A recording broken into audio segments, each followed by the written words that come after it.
A vacancy on the Northport Commission is raising some serious questions, namely what to do with the District 4 seat. Former Mayor Jacqueline Moore resigned from that seat to run for another seat after district rules were changed. Now her successor and others are left with the decision of how to fill that position. ABC 7's Christopher Brantley is joining us now live with more on this tonight. Christopher.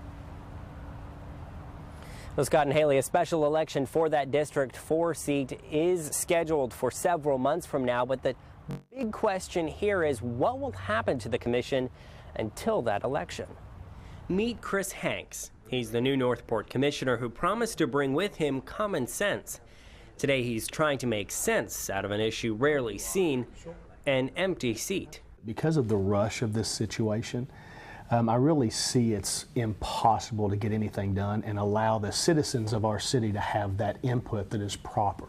Hanks won his seat by 832 votes, beating former Mayor Jacqueline Moore. He says the people should decide what to do with the vacancy. In an unofficial poll, Hanks took to social media to ask his followers what they thought.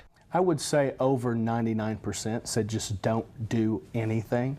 Earlier this year, the former city commission voted to allow for a special election later next year to fill the seat, an election that could cost well over $100,000. The commission at that time had the opportunity to fill that vacancy.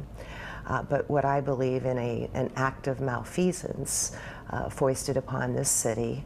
Rebecca Seifert is a vocal member of the community. She told us people should focus more on the 5 candidates who are running for seat 4. The citizens should certainly focus on the candidates that have announced and who will announce in the upcoming weeks. Last week, the city's new vice mayor suggested appointing Moore to seat 4, an idea that didn't sit well with the new mayor, Linda Yates, or the other commissioners. If I bring forth someone, I obviously haven't talked to hundreds of people. I might get 75 different answers of who they want. Meantime, there are only 4 people on a 5-person commission, which could leave split decisions. It's not a concern that this commission has given me. It is obvious to me that this commission is ever willing to discuss the issues at hand. Now, the date for that special election is still up in the air. At this point, it will all depend upon how many candidates are running for that seat and whether they'll need a primary and a general election. Live in Northport, Christopher Brantley, ABC 7, your Suncoast News.